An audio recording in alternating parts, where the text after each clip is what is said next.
Welcome to Following on India. I'm Jarrod Kimber. I'm here with Saurabh Samani. We're on the talkSPORT Cricket YouTube channel.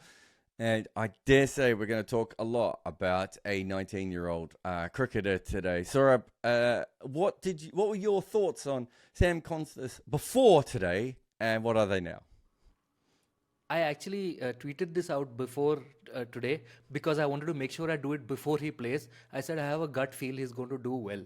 I think it's a good selection. It's hard on McSweeney, but maybe he'll get a chance later on in the middle order where he suits more. And I thought it was a good selection, even if he failed. But I said I think he will not fail. So I didn't expect him to succeed so spectacularly, that I have to say. But I didn't think he would be pulling out those reverse ramps and nailing them, especially after missing the first two. So that is something that was quite unexpected, but it was great theatre. I mean, you have watched him, right, Jarrod, at Shield level, and does he play like that, or No. was this a one-off? No. He basically, when he came into Shield cricket, I remember talking to a couple of guys about it because there was a lot of hype, right? Like it's this year it's gone. It's the reason he's in the Test team because there's no one else. Not having a go at him, but that's why he's in the Test team, right? But the hype was pretty strong for him anyway. And I talked to a few teams, and they felt that if you didn't bowl short to him, he basically wouldn't score all that quickly, and you could keep him on a bit of a leash and everything else. And if you look at the first few games of Shield cricket, he doesn't score particularly quick. In fact, I think today was his second quickest innings in first-class cricket, right? Now, It's not a long career, but that does tell you. And the other one was off like 14 balls or something. So I think he came in with a very clear plan of, I'm going to try this thing. And if you think about it, the first over he plays and misses 4 times. Yeah. Right? If he goes out then, we're just like, might as well pick McSweeney. No difference here. Then, as you said, he plays the ramps twice and doesn't get them, right? And again, I think if he'd gone out at that stage, everyone would have been like, what is he doing? He's all confused and everything else. But essentially, I think he came in with a very clear plan to Bumrah, which is, if Bumrah's just going to bowl at the top of off, if I can't handle that, I have to do something to upset it. And he went with the Joe Root style of, if I flick the ball over the slips, it's going to be very hard for them to get me out. He also got one down the leg side as well. It's so bizarre, but that is kind of what Test cricket has become, right? Like batters taking huge risks in order to disrupt the bowlers. And Bumrah was completely shook. Right? He was completely out. He bowled 2 full tosses in a couple of overs, and I don't remember the last time we've seen him go for 2 full tosses. Konstas now has the equal most amount of sixes off him of anyone in Test cricket history. And he did it in like 2 overs. He did it in 2 overs. He almost hit. He should have had 3, really. There was one that was like an inch short.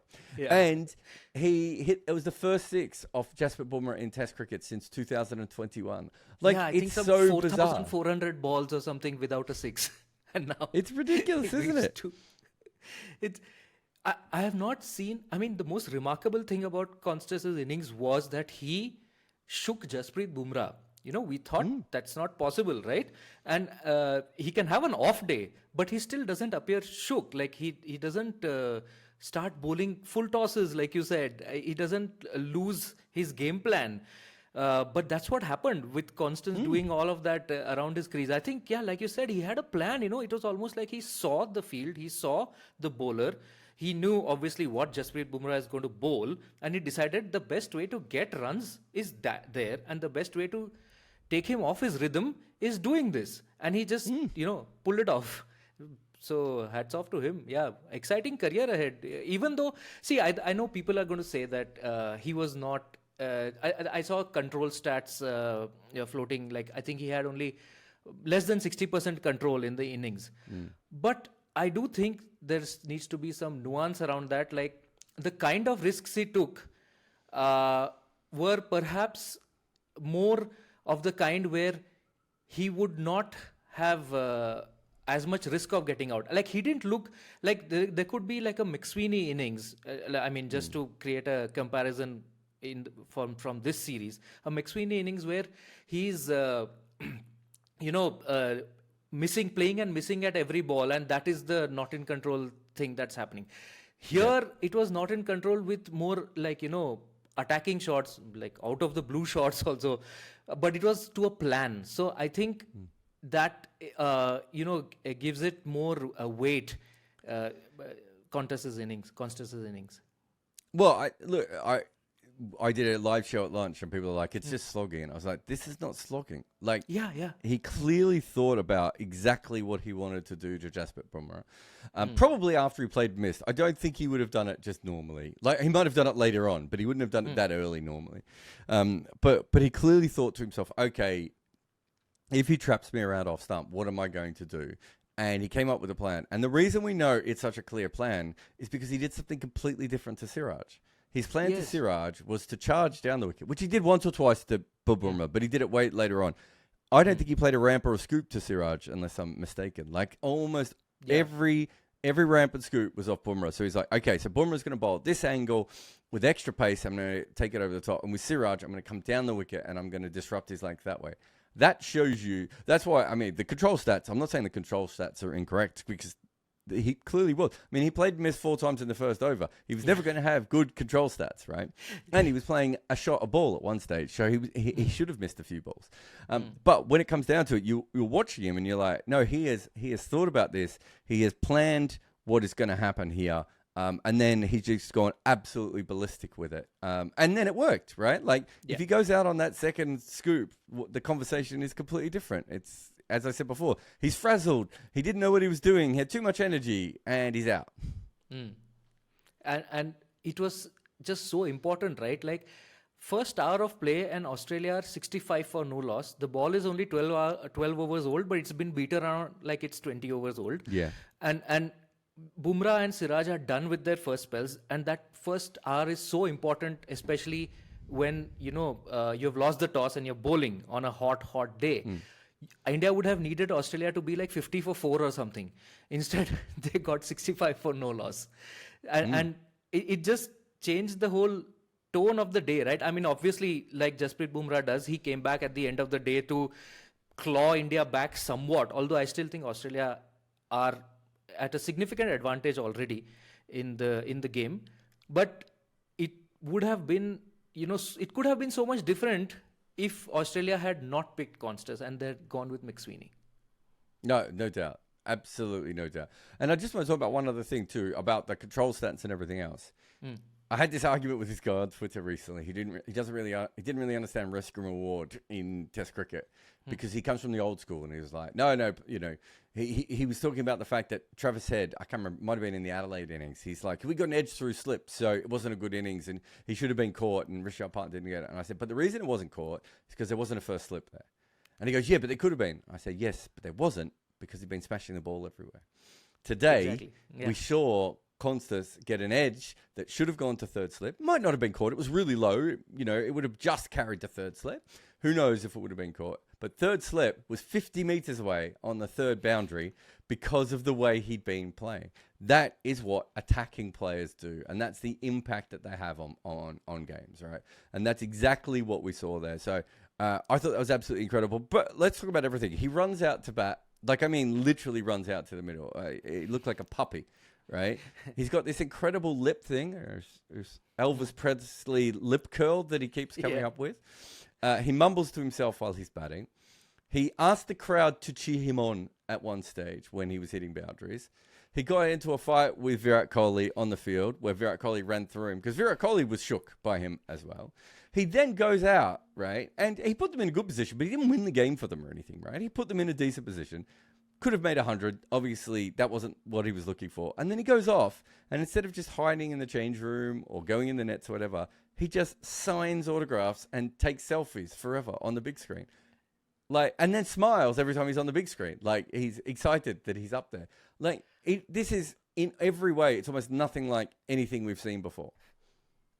Yeah, the only thing that we have seen before is he got Virat Kohli nicking at something he shouldn't. So, that But is it allowed, to take selfies like that? Aren't they supposed to not handle phones during playtime? I don't know. Or it's just that maybe it's not allowed to reverse ramp Jasprit Bumrah. He still did that, so maybe everything is allowed for Konstas. I mean, yeah, I mean, the whole thing was so bizarre and different and strange that maybe, yeah, that ACSU should have just gone over and said, "Stop touching phones." But it said that maybe they were taking photos of him at that stage. Like it was so bizarre. And we haven't even talked about, I think, the biggest moment, which is when he walks down the crease. Sorry, not when he walks down the crease. When he at drinks, when Fox interview him at drinks, which is obviously an Australian cricket thing that doesn't really exist many other places. And they interview him, and not only is he still ticking, clearly at that stage, which is great, he then says, "Yeah, I hope they bring Jasprit Bumrah back so I could score off him some more." What the hell did we just watch, Saurabh? Yeah. So in India, we didn't get to see that. So I saw it later on social media. And I had the same reaction that, did he just say that? That I hope he comes back? Because, like, When I heard it live, I thought to myself, I hope no one else picks that up. Because he kind of fumbled the words. He didn't quite say it as clearly as, as he meant. And I was like, I hope people don't pick that up because, that's not, he's just ticking a little bit here. And everyone picked it up. And I was like, okay, well, that's where he is. That's the world he lives in at the moment, right? He said this thing and he's going to have to handle it. He's the only guy to reverse ramp Jasprit Bumrah 3 times. He's the only guy who looks forward to Jasprit Bumrah coming back into the attack in this whole series. And he's not the only guy to have Virat Kohli nicking, but yeah. It had a huge impact. Even before he started playing his shots, it was a big impact because he kept playing and missing. But he was on strike for a long time, which meant that Khawaja wasn't on strike to Bumrah for ages. By the time Khawaja starts to face Bumrah, he's set, and it's a completely different situation. Also, Bumrah's a little bit rattled when he starts to bowl to Khawaja. Like, Khawaja made runs today in the slipstream of Sam Konstas. Totally. He totally did that. And I was tracking this. I think the first time Khawaja faced Bumrah was in the 10th over at 9.3 Was it that or far? something. Yeah. Wow. Like, the first time Constance faced Siraj was in the 7th over, but then there was another single. So he continued to face Bumrah the next over, and then only it was the over after that when Bumrah came back that Khawaja faced him. And then Bumrah had only one more over left in his spell. So yeah, definitely helped Khawaja tremendously. I thought, again, it was strange a little bit maybe that Khawaja didn't take first strike.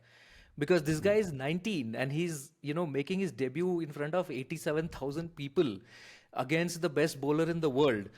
So would you not have the senior guy take first strike? But it worked out great for Australia that he didn't. Well, I mean that depends though, because I think where did you bat when you played cricket? They wanted to slot me in at number 12, but then I batted a little higher than that. Because if you're an opener, I'm just having a look now. Yeah, about half the time he's opened, he's taken the first ball. So it's possible that he just wanted to take the first ball, which again, I think it says something about him as a player and everything else. But Usman Khawaja made some runs, certainly helped Australia. But it's a big day for Australia when you think about it, because Marnus and Smith also made runs. Smith is obviously still out there at the moment. Marnus, again, looked absolutely great before giving away his wicket in a very soft way. You could say the same about Usman, but Usman hasn't looked great. But Marnus, the last couple of test matches, has started to look really, really good. Basically, since I did a whole video, I think I find the exact right time to make my videos on all these players, just at which they have stopped making all runs, and then suddenly I make a video on them and they come back into form. But he looked really good again, Marnus, and realistically, even early on, he was walking across his stumps. He was walking down the wicket, like he was trying some things, but it worked. It did. And can you make a video on Rohit Sharma tonight? Because Manas did well, but the other thing is that we need to talk about India's team selection also. That was.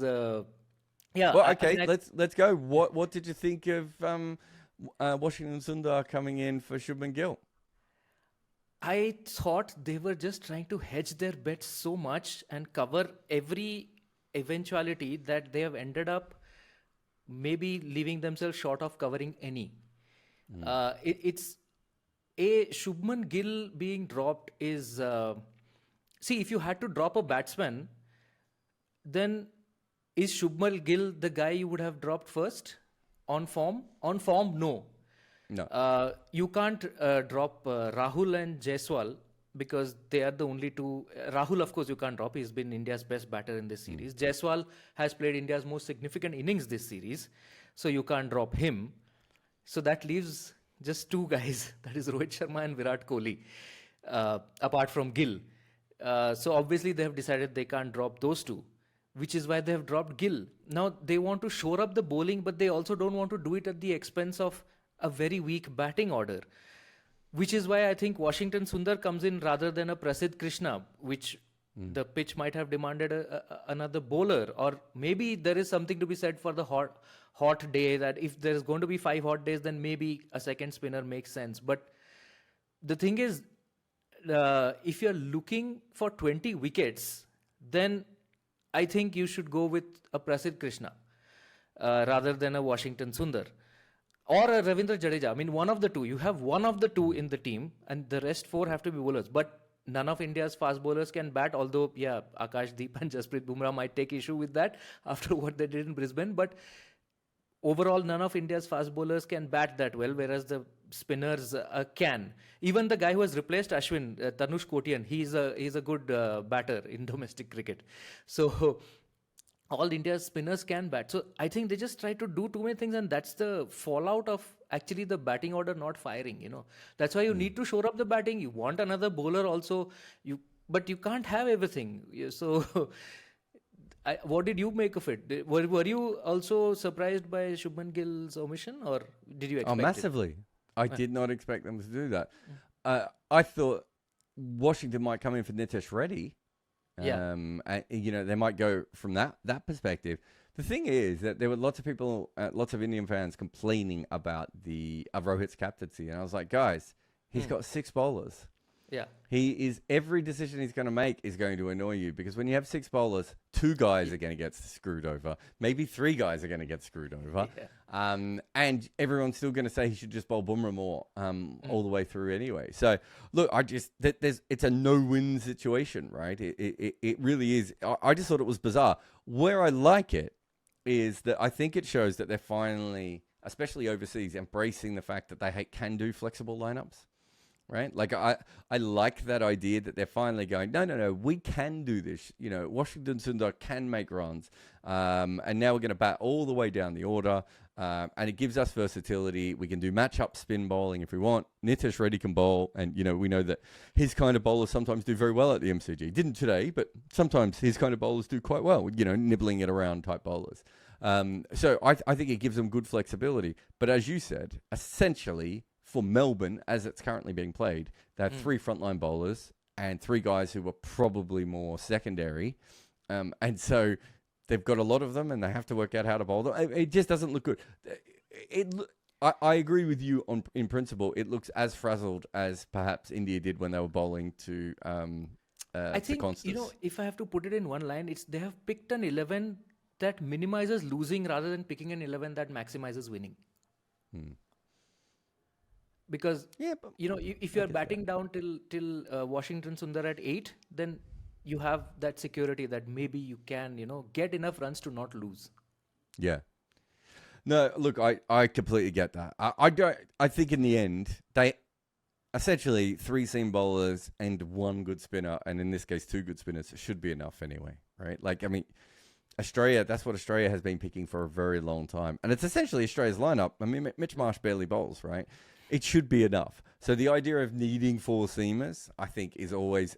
I think it's coming from the question from the wrong point of view.